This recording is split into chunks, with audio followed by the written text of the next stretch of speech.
Eduardo, por que que a formação... Aí eu não estou falando formação em TI, nem em ciência de dados, nem... Por que que a formação é importante, Eduardo? Sabe por quê? Porque ainda hoje, quando a gente olha como requisitos, que são requisitos aqueles que eliminam os candidatos, né? Porque assim, não ache que as empresas simplesmente ela olham e avaliam todos os currículos que são postados ali. Às vezes isso é inclusive humanamente impossível. E eu já mostrei aqui, né, para vocês, há alguns vídeos para trás, como que a gente pode inclusive criar uma inteligência artificial para ajudar a selecionar as pessoas de acordo com o seu portfólio. Lembra que a gente fez um case desse, de processamento de linguagem natural? A gente fazia o upload em PDF dos currículos da galera, a nossa IA lia o PDF, e ao ler o PDF, ela já selecionava o candidato ou eliminava o candidato que não tinha ali a característica para trabalhar como cientista de dados. Lembra disso? Se não lembra, tem uns vídeos aí para trás, você assiste aí todo esse evento aqui que você vai ver. A parada é simples, às vezes é humanamente impossível. Quantas pessoas não deixam o currículo ali nas empresas? Às vezes, né, milhares e milhares de pessoas. Porém, uma coisa ainda acontece. A formação, seja ela qual for, em nível superior, ainda é um requisito que elimina. Por quê? Porque as empresas elas querem pessoas que são formadas, que têm esse nível de conhecimento do mundo, né, educacional, no nível superior. Então, quando a gente olha para os requisitos de vagas, tanto no LinkedIn, no Glassdoor, seja lá onde você buscar ofertas de vaga para cientista de dados, as pessoas, as empresas, elas estão ainda atraindo o cara que tem formação superior. Por isso que a formação é importante. Tudo bem?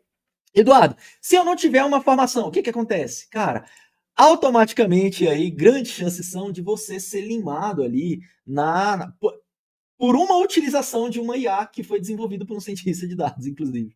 Né? Por quê? Porque se para a empresa é um requisito importante, você vai ser eliminado, ela não vai nem te dar essa oportunidade. Agora, o que acontece, e eu vejo que realmente acontece, é se o profissional já é prata da casa, aí eu vejo que tem cientistas de dados que não têm ensino superior. Né? Então, assim, às vezes ele está ali perto de ter um ensino superior, aí ele pode ser selecionado porque ele é prata da casa, a empresa conhece, então isso pode acontecer. É normal, Eduardo? Cara, é exceção por causa disso que eu falei. Geralmente as empresas preferem a galera que já tem formação. Tudo bem? Beleza? Eduardo, me dá um exemplo aí. Eu trouxe aqui o Vitão, cara. Não sei se você já conhece o Vitor, eu gosto de trazer o Vitor porque ele é um rapaz formado em física, galera. Olha que legal, né? O Vitão, ele é físico, né? Então hoje ele trabalha como cientista de dados, trabalhando com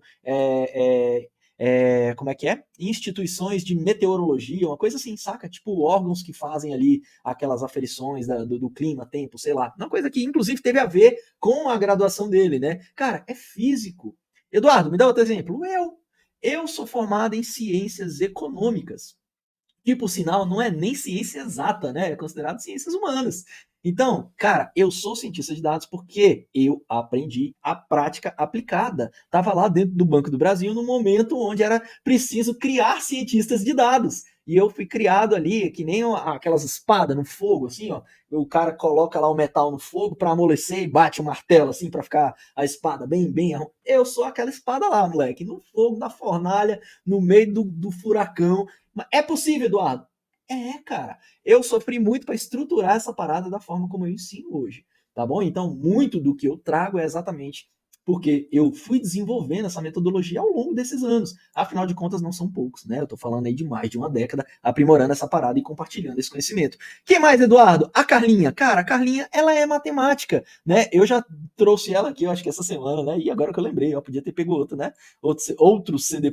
Na verdade, tem uma cacetada. É porque a gente faz uma aula, acaba trazendo, repetindo aqui, né? Mas existem N outros. Carlinha é matemática, a Clarice é administradora, o Dan, tem outro Dan físico também, Renanzinho também é matemático, tem eu que sou economista, cara, e por aí vai. Eu tenho que elencar depois, eu vou fazer um podcast só com a galera para eu fazer esse tipo de pergunta para acompanhar aqui, para você olhar e acompanhar aqui a evolução dessa galera, né? Então, você vai ver que tem o administrador, o economista, o contador.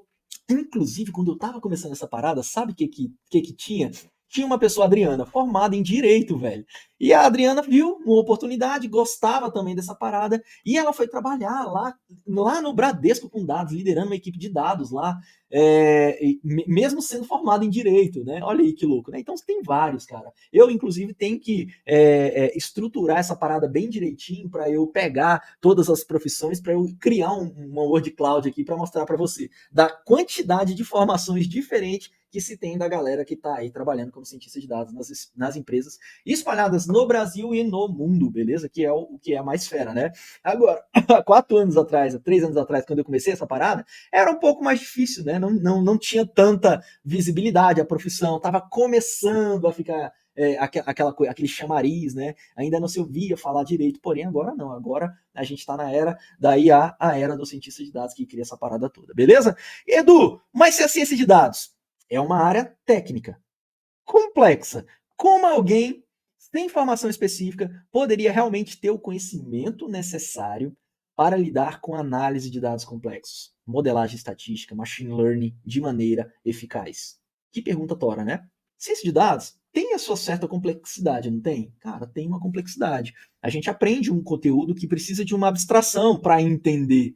Né? Lembra quando você estava estudando matemática, você começava a aprender aquelas equações diferentes lá? Não tinha que parar um pouco e raciocinar por que ia para um lado, por que ia para o outro, por que troca o sinal, por que exponencia, né? Por que quando você deriva faz aquela coisa toda? Se é que você estudou essa parte, né, do cálculo. Cara, tudo que é novo precisa de um tempo de maturação. Só que, além disso, além de você precisar aplicar ali o conhecimento teórico, além de você aprender o conhecimento teórico e ir para o campo de batalha e aplicar, ainda assim não basta você simplesmente fazer isso. Você tem que fazer isso e fazer repetidas vezes. Por que, Eduardo? Porque é um assunto que ele tem a sua complexidade, não entenda complexo como difícil, tá bom? Ele tem a sua complexidade por conta da sua ramificação. A gente vê a ciência de dados resolvendo problemas de todo o setor da nossa economia, da nossa sociedade. Como não seria complexo, né? Eu estou falando de vários tipos de dados diferentes que podem ser trabalhados pelo cientista de dados para desenvolver aplicações. Né? A gente vê hoje um poder computacional que ele é muito maior do que há 5 a 10 anos atrás. Hoje em dia, as nossas máquinas elas conseguem ter acesso ao dado em vídeo, por exemplo, de uma forma muito mais performática do que antigamente. Né? Fazer uma análise com streaming de dados de redes sociais que estão acontecendo agora a todo momento, uma porrada de gente lá fazendo um tweet, um Twitter, seja lá o que for, comentando aqui no Instagram, participando de live. São muitas e muitas interações. Então a gente gera muito dado, muitos tipos de dados, acaba tendo a sua complexidade por conta das suas ramificações. E isso acontece nas mais diferentes indústrias. Então, para que o cientista de dados tenha ali um foco, ele precisa ter o que eu chamo de base. E essa base, ela começa naquilo que eu desenvolvi, chamado pipeline da ciência de dados. Quando você conhece o pipeline e aprende cada uma das ramificações dessas etapas do pipeline, as coisas vão ficando mais simples. E aí você consegue navegar nas aplicações de ciência de dados e inteligência artificial com uma tranquilidade um pouco maior, porque aí você compreende o problema que está querendo ser resolvido, você compreende quais são as ferramentas que você precisa realmente, ou que você pode utilizar para resolver o problema. Você começa a compreender que existem vários deparas simples que você pode fazer, independente de a empresa ser A ou empresa ser B. Você entende? Então, assim, são várias coisinhas que eu fui compilando ao longo do tempo de forma que eu consegui tornar essa parada, essa complexidade de uma forma organizada.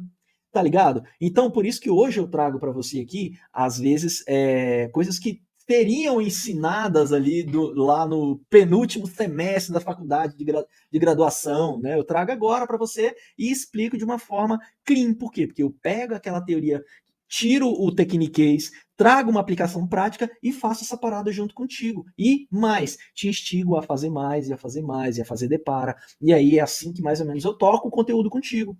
Você entende a diferença dessa parada? Eu tava lembrando esses dias que um aluno chegou e falou assim, Eduardo, você não acredita que... Aí ele faz formação em ciência de dados também, entrou no CD Pro porque ele viu que se continuasse lá na faculdade, ele não ia aprender do jeito que ele queria. E aí ele chegou e falou assim, Eduardo, Você acredita que eu fui abrir um Jupyter Notebook no terceiro semestre lá da faculdade? Eu falei, mano, você demorou 1 ano e meio para abrir um Jupyter Notebook, eu não sei o que você fez, velho. Saca? E, tipo assim, pensa que talvez você tá chegando agora, o Jupyter Notebook é ali onde a gente faz ali o desenvolvimento da nossa programação.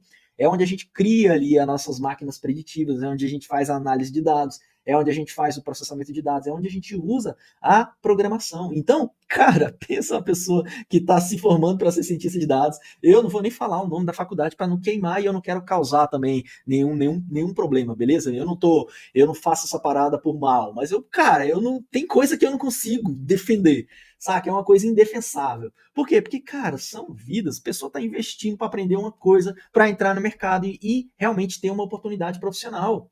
Saca? E eu tô falando mais. Às vezes o conhecimento dessa pessoa aplicado na empresa, ele é um conhecimento que vai fazer diferença na vida de famílias. Ó, vou trazer um exemplo aqui, eu ia mostrar lá embaixo, mas deixa eu trazer um exemplo aqui para você. Ó, cara, dá uma olhada aqui, se você já estava aqui, eu mostrei essa parada aqui na segunda-feira, mas olha o que o Sérgio, que ele é um líder de Data Science, aluno do CD Pro, olha o que ele falou. Eduardo, usando os conhecimentos aprendidos, a gente fez máquinas preditivas que vão gerar economia de tal, tal, tal e tal, tal, tal. Então ele trouxe alguns valores, né? Aí ele falou, a solução 1 deu isso, a solução 2 deu isso, e olha só o que aconteceu. Ninguém será demitido. Mano, a gente está falando de famílias que estão mantendo o seu sustento por conta do conhecimento aplicado que você teve ali na empresa.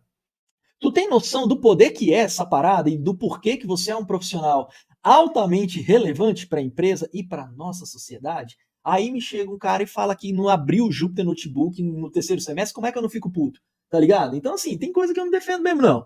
Tá bom? Eu sou mais raiz, tá bom? Mas, cara, essa é a real. Falta prática aplicada nessas instituições e é exatamente nessa fragilidade é que eu me planto, tá ligado?